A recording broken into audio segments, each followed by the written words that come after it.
अरहन्ताणम् नमो अरहन्ताणम् नमो अरहन्ताणम्। मनुष्य चेतन और अचेतन दो का योग है। उस शरीर अचेतन है, वह स्वयं की आत्मा चेतन है। अचेतन और चेतन दोनों का योग में एक प्राणी बने। प्राणी दोनों को होता है। शुद्ध आत्मा प्राणी नहीं होती, अचेतन प्राणी नहीं होता। चेतन अचेतन का योग बनता है, प्राणी निष्पत्ति होती है, प्राणी बन जाता है। हम प्राणी हैं, प्राणों के साथ जी रहे हैं, प्राण शक्ति के साथ जी रहे हैं, ऊर्जा के साथ जी रहे हैं। हमारी शक्ति प्राण के माध्यम से प्रकट हो रही है, प्राण के रूप में प्रकट हो रही है। एक प्राण का आकार बनता है, एक फॉर्म बनता है, संस्था बनता है और हम लोग जी रहे हैं। हम शक्ति की व्यक्ति प्राण के रूप में हो रही है। इंद्रिय प्राण, मन प्राण, वचन प्राण, शरीर प्राण, श्वास प्राण, प्राण, सारी शक्तियां, सारी अभिव्यक्तियां हैं। एक शक्ति स्रोत से ये सी अभिव्यक्तियां हो रही है। प्राण चेतन भी नहीं है और अचेतन भी नहीं है। प्राण चेतन और अचेतन दोनों के योग बना हुआ एक तीसरा तत्व है, दोनों का मिश्रण है। हमारे शरीर की शक्ति भी बहुत असीम है। हमें अपने शरीर की शक्ति के बारे में भी ज्ञान ही है। प्रेक्षा ध्यान के संदर्भ में बहुत लोगों ने शरीर को समझने का प्रयत्न किया है और समझा है। इससे पहले हमारे आसपास भी शरीर के बारे में धारणा थी, यह पवित्र है, अशुद्ध है, मल मूत्र का भंडार है, नश्वर है, एक दिन मिट जाने वाला है। वैराग्य संवर्धन के लिए इस प्रकार के आलंबन दिए गए थे। जैन परंपरा में प्रचलित है, साहित्य में भी मिलता है और दूसरी धार्मिक परंपराओं में भी धारणाएं मिलती है।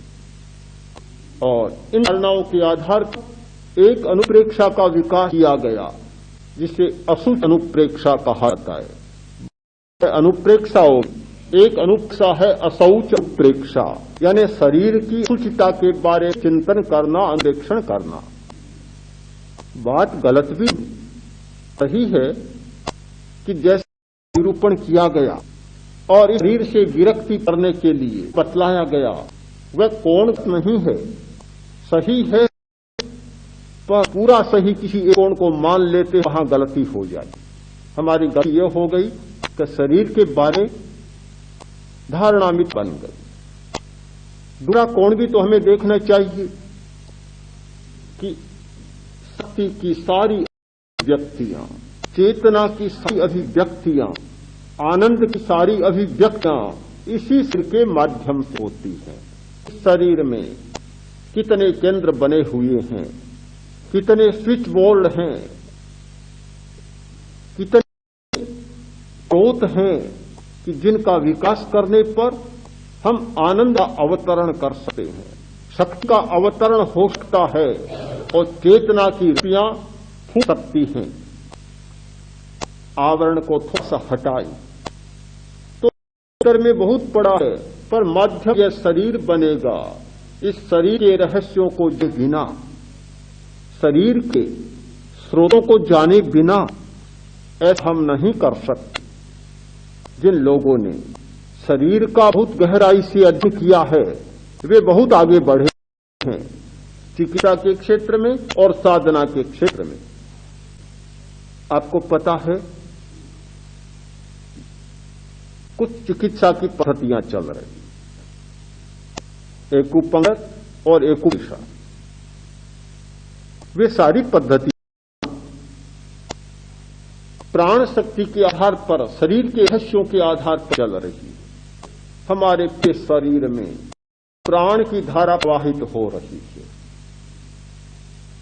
आज की शरीर शास्त्रीय भाषा में ऊर्जा की धारा कहें, चाहे बायो इलेक्ट्रिसिटी की धारा कहें, जैविक विद्युत की धारा, प्राण की धारा पूरे शरीर में प्रवाहित है।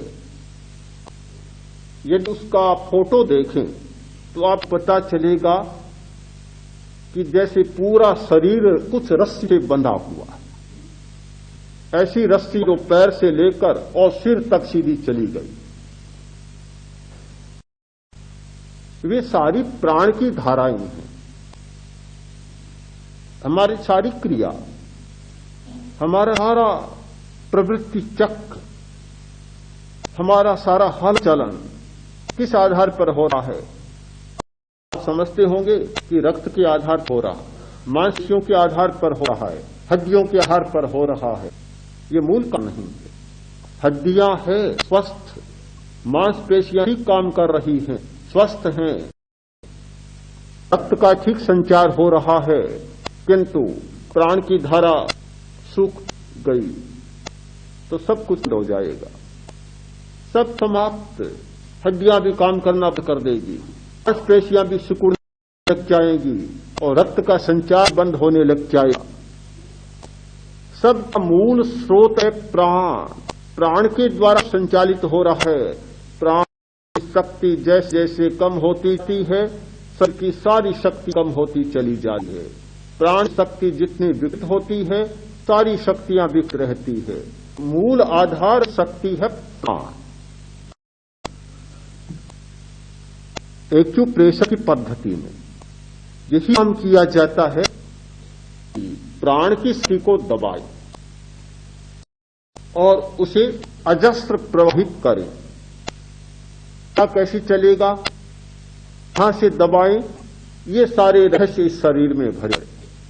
शरीर में इतने केंद्र हैं, सैकड़ों सैकड़ों केंद्र, सैकड़ों सैकड़ों चेतन और सैकड़ों सैकड़ों विद्युत चुंबकीय क्षेत्र, सैकड़ों सैकड़ों ऐसे स्थान बने हुए हैं जिस प्रयोग करने पर ज्ञान विकास किया जा सकता है, स्मृति का विकास किया जा सकता है, संकल्प शक्ति का विकास किया जा सकता है, शक्ति और आनंद का विकास किया जा सकता है, और भी अनेक अनुभूति पहलियों को सुलझा जा सकता है। प्रेक्षा ध्यान केवल अभ्यास प्रक्रिया भी नहीं है, एक पूरा जीवन का दर्शन है। पूरा जीवन का दर्शन, पूरा शक्ति, आनंद और चेतना के विकास का दर्शन है। जब तक हम दर्शन में स्थित नहीं होंगे, कोरा अभ्यास भी आगे बढ़ेगा नहीं। संदर्भ में शरीर समझने पर बल दिया गया कि जो व्यक्ति शरीर के रहस्यों को नहीं जानता, वह धर्म को ठीक से न जानता। जो शरीर की ठीक से व्याख्या नहीं कर सकता, वह धर्म की सम्यक प्रकार से व्याख्या नहीं कर सकता। जिस व्यक्ति को साधन के क्षेत्र में आगे बढ़ना है, जिस व्यक्ति को अपनी चेतना और शक्ति का विकास करना है, उसे शरीर के रहस्यों को जानना ही होगा, दूसरा उपाय नहीं।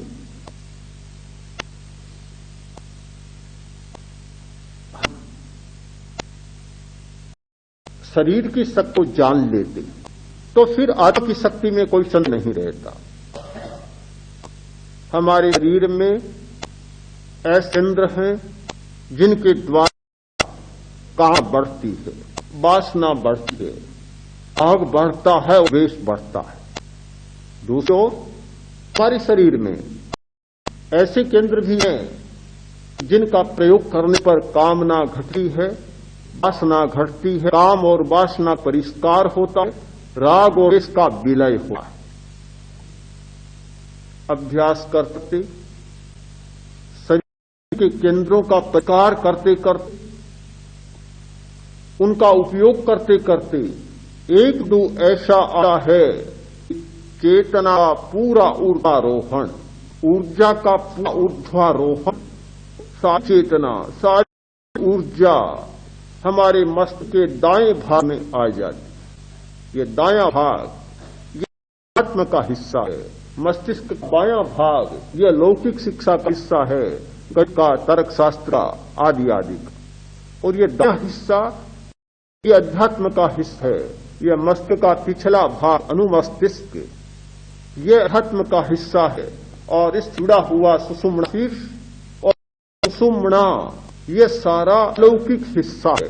हमारे शरीर में दो हिस्से हैं, एक लौकिक का भाग और दूसरा अलौकिकता का भाग। ये अलौकिक का भाग सोया सोया रहता है, इसलिए हमें ये विश्वास नहीं होता कि मनुष्य राग मुक्त हो सकता है, मनुष्य सर्वज्ञ हो सकता है।